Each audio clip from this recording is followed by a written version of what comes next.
Okay. Now, bottom of the deck, we've got Seven of Arrows. Seven of Arrows is insecurity, anxiety. This is kind of head trip.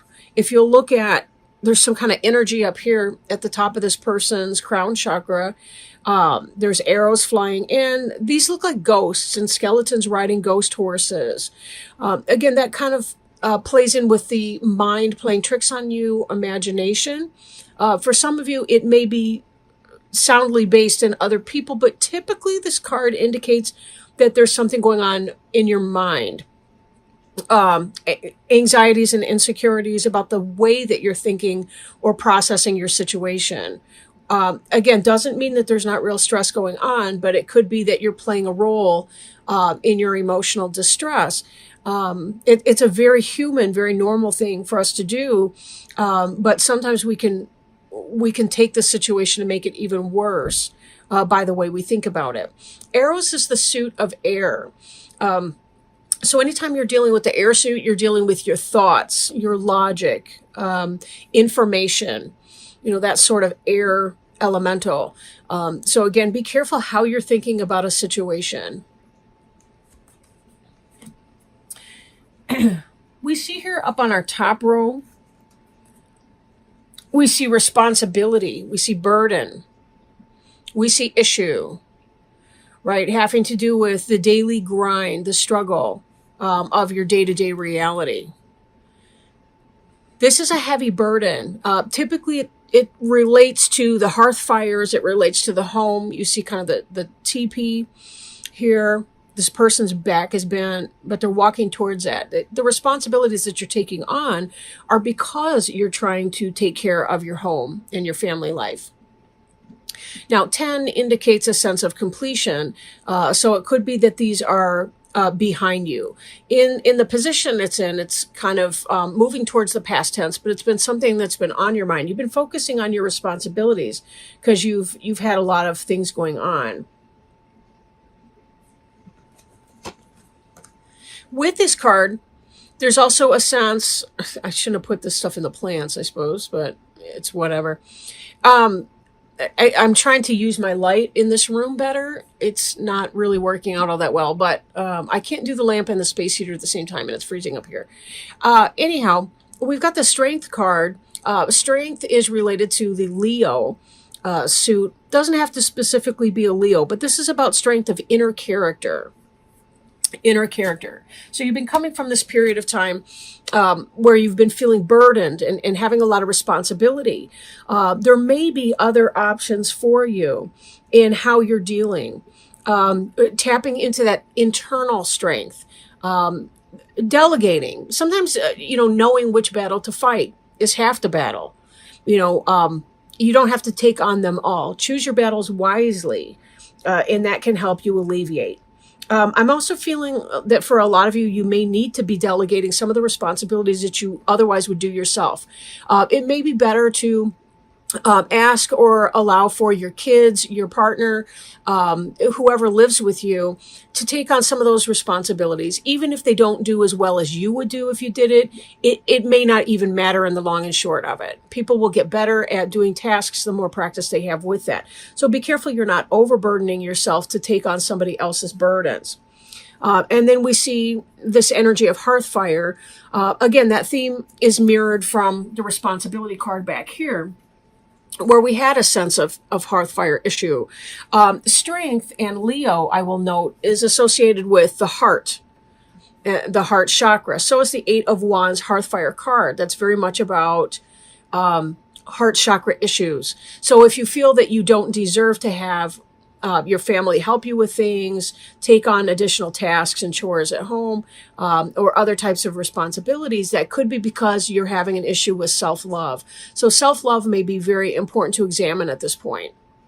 You'll note that this cougar here, this mountain lion, is holding what looks like a bowl or a cup. The idea is it's about fulfilling yourself first. Because once you have enough in your cup can runneth over, and you can provide for other people. But if we don't fill our own cup first, we don't have anything for anyone else. And that can create pain and resentment heart chakra issue, pain and resentment, loathing, for those around us, even if we deny how angry we become at them. The denial of anger doesn't mean the absence of anger, and then we can have all kinds of issues. So be very careful that you're paying attention to your own needs as you're moving forward. Don't allow this sense of insecurity here to talk you out of your birthright for happiness. You'll notice that this arrow here, it may be a little bit low of the heart chakra, but it still can be coming in as that. I'm going to have to turn this plant because it's, well, maybe not right now. But anyway, I'm going to have to figure out this plant later. So don't talk yourself into that. Examine the issues of heart. Where have your heart issues come from in the past? Like, where have you learned that your needs and desires don't matter or don't count, or that they have to take a back seat to the needs and demands of everyone else? That all plays into this responsibility card. And all the things that you've been doing here. Don't break your back because you're trying to deal with these issues. Note that the part where her back is bent, or his or her back is bent the most, is just opposite the heart. But it's all heart chakra, right? So each of these cards is indicating the need for self-care, delegating responsibilities. Do not talk yourself out of that. Find that internal strength, right? Boundaries are important to set with other people. We're allowed, entitled. I strongly encourage you to set boundaries with other people. The fact is, if you, without boundaries, we would kill each other. I mean, it's a given, right? Imagine yourself on a road. You're driving down the street. Maybe it's usually a 3-lane road, and you've been on a road where they've just resurfaced, right? And they have no lines painted yet, and people are kind of all over. They have nowhere to go. Like they don't know how to drive on that. Usually I'm driving along thinking, come on, guys, it's not that hard to figure out. It's a 3-lane road, big deal. But the truth is, when we don't have those lines of boundary, those lines of distinction and differentiation, it becomes very, very confusing. We don't know where to go. Learning how to hear no, learning to speak no is some of the most amazing empowerment that you can do for yourself and for other people. We're going to hear no later in life. If it's your kids, they're going to hear no from their boss, from the college that they want to go to, from the teacher at school. They're going to hear no from their friends, parents. They're going to hear, we're all going to hear no for our entire lives. So we may as well learn how to hear it and how to be comfortable and how to accept that. And that's part of that experience. We teach others how to treat us. And part of the strength card too, and then I'll move on to some of these other cards here. Part of strength is that this isn't an act of physical violence that's going on. It's about, you can be quiet and assertive at the same time. You can hold fast to your no without having to rise to a level of inappropriate. You don't have to yell at people. You don't have to spank your kids. You don't have to do whatever to assert your no in that, right? There can be other ways to do that. Obviously, I can't get into a parental thing right now, but certainly seek assistance if you're not sure how to achieve some of the outcomes that you want, right, with that. Usually it's enough to withhold something that your kid likes or to apply something that they like. Very, very basic behaviorism to encourage participation from the family. But you may have to have some community meetings to figure out what that means. So don't be afraid to come into your power, because when you assert your power, you're modeling strong assertion to other people. It does not mean that you're taking their power away. You're just saying, look, this is where I end and you begin, and you're not allowed to cross over into that line. Oh, okay. Now, for those of you that have been going through your wheel is turning, right? This Wheel of Fortune card here indicates for us that the cycle is turning, that the fates play a hand. These 3 down here, these 3 figures are the fates. And they are weaving your future life, right? They have a role in that. You also have a role in your life, in the choices that you make. Just as we teach others how to treat us, sometimes we're not sure how our life is, or we're not positive the larger picture of our life. But we have to kind of look back at our life. We sort of have to look backwards to be able to see where we've been and find out what the direction is to that. And there can be that sense of blindness, like I don't really know where I'm going or what I'm doing. But it's sometimes is easiest when we look back and reflect, and certainly take that time to do that. That's all part of it. Looking and seeing where we've gone, knowing that there's a balance to the things that we do, that there are things that are beyond our control. But this Wheel of Fortune card tends to be about good luck, fate taking a hand. If it's meant for you, it will happen. You will not miss the opportunities that are destined for you. That's what destiny means. Sometimes we can slow a process down, but eventually we will get to our destiny because it's just the way that it's supposed to be. So this is all part of that. But something is taking a hand in it. The fates are taking a hand in your future and what's going to be kind of playing out. Now, this Page of Wands here is called a stoat. A stoat is a mustelid, which is a member of the mink family. They're the musk-producing mammals, like minks and weasels and that sort of thing. Page of Wands is fire. So that can be kind of that Aries, Leo, Sagittarius energy, but it tends to be some kind of passion that's coming into action.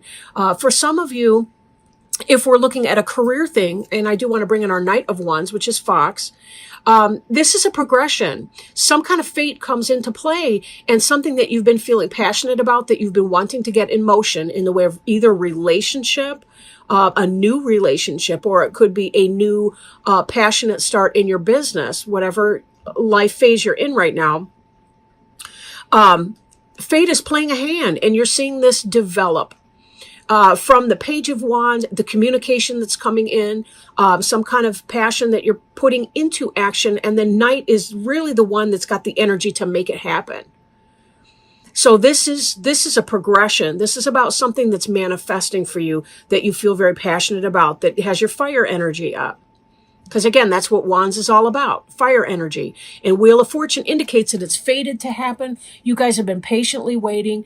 If I remember from your last reading that I did, something was delayed coming in. This looks to me exactly as though, I love this plant, but it's grown big, like even in the 2 weeks since the last reading. But anyhow, something that you've been passionate about is coming in. And there's no question about that.